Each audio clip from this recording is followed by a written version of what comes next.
Are you ready to double your real estate sales and grow your business like never before? Then you're in the right place. Welcome to Real Estate Matters, hosted by Matt Curtis, leader of the #1 real estate team in Alabama for the last 6 years. With over 8,000 homes sold and more than 4,000 five-star reviews, Matt's proven strategies speak for themselves. Ready to double your sales with expert strategies? Let's dive in.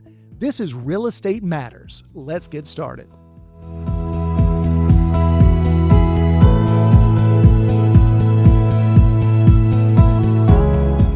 Welcome back to the Real Estate Matters podcast. I'm your host, Clark Dunn, here with Matt Curtis of Matt Curtis Real Estate. Yeah, we got an exciting topic today talking about listings. You know, a lot of agents say list to last, and so it's a great topic. Yeah, I'm excited to kind of dive right in. So kind of just to get us started, what are the 2 questions that every seller wants answered, even if they never say them out loud? Yeah, this is one thing I talk to all of our listing agents about is, oftentimes these questions come up, but sometimes they don't. But really in the back of their mind, sellers really want to know these 2 things. And so we try to craft our presentation around these 2 questions and answering them. So number 1 is, can you sell my home? That should be the obvious one, right? And then we are in the service industry. So are you going to treat me right?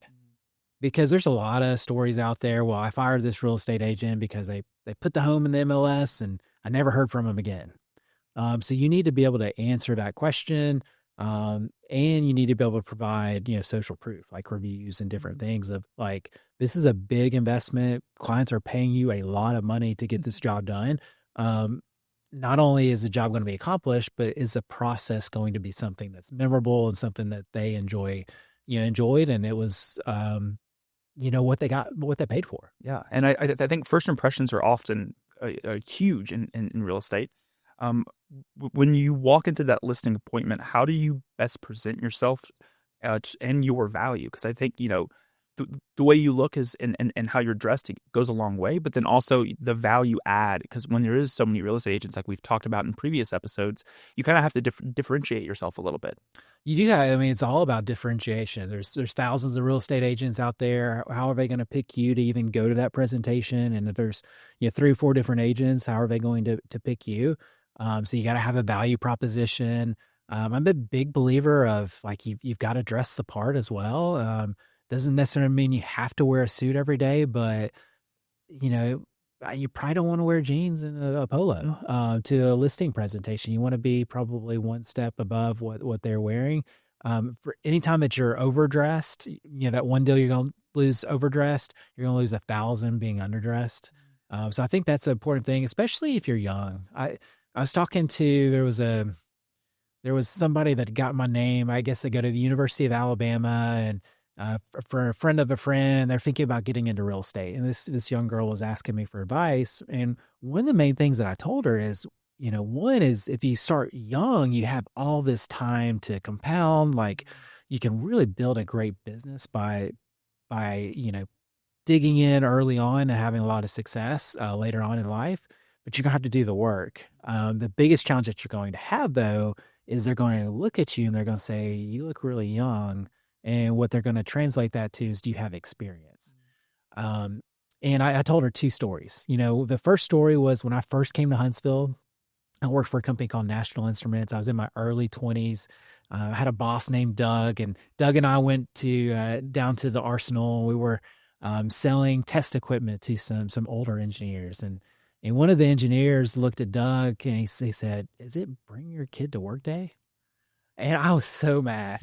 I was so mad that happened. But what ended up happening was I gave a demonstration and it was really good. I knew my stuff. And that question never came back up. And so as a young person or as a listing agent, especially if you're young, you're going to have to know your information that much more, especially if you're somebody that's young. The second thing that happened to me is that, fast forward, I got into real estate. I was working for a developer, a builder, and I was in their 2 highest end communities. They were $400,000 to $700,000 communities when that was a lot of money. It's not a lot of money now, but it was really a lot of money then. And, still it was probably mid to late 20s. And I wore a shirt and tie every single day. That was my trademark. People knew that about me. And But what would happen is I'd be out on the weekend, at the mall or shopping or a restaurant or whatever, and my clients would see me, and I'd just be wearing regular clothes with my young wife because I was young, and my young kids, and they're like, "Man, I didn't realize you were so young." And, that really solidified to me how important it was to dress professional because they were shocked and I may not have been able to help them had they not been able to see past that by dressing professionally. So that's a really important part of a listing presentation or buyer presentation, is especially if you're young going into this business. Yeah. And I think, besides, we've talked about it in the past episodes too, there is so many real estate agents that, an average real estate agent can do really well. But what kind of separation or what is needed from that average real estate agent to then become a great agent? Besides maybe just like, hey, they've been in the industry for a little bit. They've had success. They're not necessarily just started out, but they still maybe look a little younger, or maybe they're just kind of, this is their second career. How can they get out of and step out of just becoming an average to becoming great? Yeah. Well, so I kind of have like kind of three kind of stages. You have, maybe the average agent, you have a good agent, and then you have like a great team or great agent. The average agent, what they're going to do, Clark, you hire them to sell their home, and they're going to be so excited. They're going to put the sign out and they put it in the MLS and just hope that it sells. Just hope that, and hope is not a strategy, right? Yeah. And so that's why 70% of agents don't sell home. That sold 0 homes in the last 12 months. They don't have a strategy.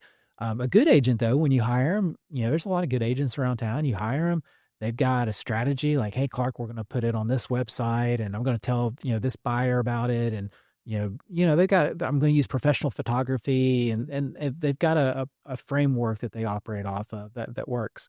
Now, the difference in all that, like what you go from good to great, like Jim Collins' book, Good to Great, is the game changer is, hey, I've been marketing for a decade, and I've got this database of over 130,000 potential buyers.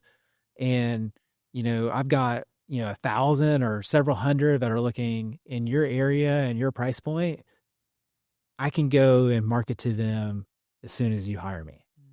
That's the game changer. The good agent, well, hey, I can put together a plan once you hire me. The great agent, hey, I've been spending millions of dollars. I'm ready to go right now. And that's really what separates our team. That's something that we can do that nobody else in town can do. Yeah. And so if you're going in and and the seller says they're interviewing other agents, how as an agent would you handle that situation? Yeah, I mean, it depends. First thing I'd probably do is like, hey, who's the agent? And oftentimes there's so many agents out there, there's so many agents that don't sell a home. 70% don't sell a home in the last 12 months. And so you really have a duty to that client to save them from that type of agent. And so, first thing they might say, well, hey, it's Bob of, whatever company, XYZ company. If you've never heard of them, well, hey, I've never heard of that agent. Let's look them up. And so there's tools that are out there that you can go, like, Zillow has like a little agent finder tool where you can look at how many sales, and it's not 100% accurate, but it gives you a good idea, reviews. You can look at Google and all those different things. And so if the client says, hey, I was going to interview Bob, and you look at Bob, and he's like sold 1 home or 0 homes in the last 12 months. Like, well, if you're going in to have a surgery tomorrow, are you going to trust that doctor that's only done this once in the last 12 months? Or do you want to use a team like ours that does this every 12 hours? You mentioned you've got to be in Texas in 60 days. Do you have the time and the resources to see if Bob can be lucky or not? Or do you want to go with somebody that's proven? And so oftentimes people will see the logic of that and are like, yeah, you're right. Another thing that sometimes comes up is, well, my aunt's sister's cousin just got licensed, and well, hey, that's great. Let's look them up. Well, they just got licensed. They haven't sold anything. Well, it might be a relative. It might be a friend. Are you willing to lose a friendship over this? Cause I tell you, like, I made my own mistake. I was looking at buying a property outside of our area, and I was using an agent that was a lifelong friend, 20 years. I lost that friendship because he didn't do a good job and just didn't do a good job. We'll just leave it at that. At the end of the day, it's Yeah. a business transaction. Yeah. And so, and what we tell these folks is, hey, you can fire us. We're not going to come to your Thanksgiving table, and it's not going to be awkward. And so, at the end of the day, you can fire us. Another thing that sometimes works too is, hey, what if I gave your friend or your relative a referral fee? That's really what they're wanting. They're wanting a little bit of a compensation off of this. That way you get the best of both worlds. They get some money, but then ultimately you get to hold us accountable and you get to hire the best in the state. Yeah. So that's the thing that we do. Sometimes they're really committed to, hey, let's interview. Well, give them interview questions. Because a lot of people, you don't sell home every year or every 6 months, so you don't even know what to ask typically. And so we try to help guide that conversation. Like, hey, here's the things that you should be looking for. Here's how you should interview them. Yeah, and I think having that reputation, having that backlog that y'all have, being able to go into it, even if a new real estate agent's working with you, it's like our team behind us knows what we're like, has this catalog of people. They have this network of individuals that we can reach out to today. Because at the end of the day, like we've mentioned too on past episodes too, it's the timing is everything. It's not necessarily when they're going to come back. It's not if they're going to come back or if they're going to work with you. It's when. And so being able to be consistent with that, and when the timing is right, you're able to then capitalize on that. Yeah. As we kind of wrap up this topic, talk a little bit about what is your go-to strategy for getting the client to commit and sign the listing agreement. Yeah, every agent's going to have something different. It's kind of like the closing question. Some agents get uncomfortable about talking about closing with a client. You can't make anybody do anything they don't want to. If you hook up electrodes to a buyer or seller during that really difficult process of making a decision, like literally, even me, like we're insane. Like the hiccup was, we're like technically insane during that process. And so you need a good salesperson to help get you across that finish line, without pain, pain-free. And so closing techniques are what allows you to do that. And if they're not interested, you're going to get the objection. You need to know what the objection is so you can help overcome that. And so there's a lot of different ways out there. Some people like to use like an assumptive close. So you might say, hey, Clark, and you might do like assumptive with an alternative choice. Like, were you wanting to, go live next week or the week after that? Which gives you enough time to get your home prepared. If you're ready to list with us, you're going to be like, hey, I wanted to do the following week. Yeah. So that's one way to do an alternative choice, assumptive close. And another way is like a no close. A lot of people have a hard time saying yes. And so if you can phrase your question such that a no actually equals a yes, that's a great way to do it. Because if I'm like, hey, Clark, you ready to hire me as your agent? Yeah, it feels a little awkward to say yes sometimes. So, hey, Clark, did you have any questions before we begin the paperwork?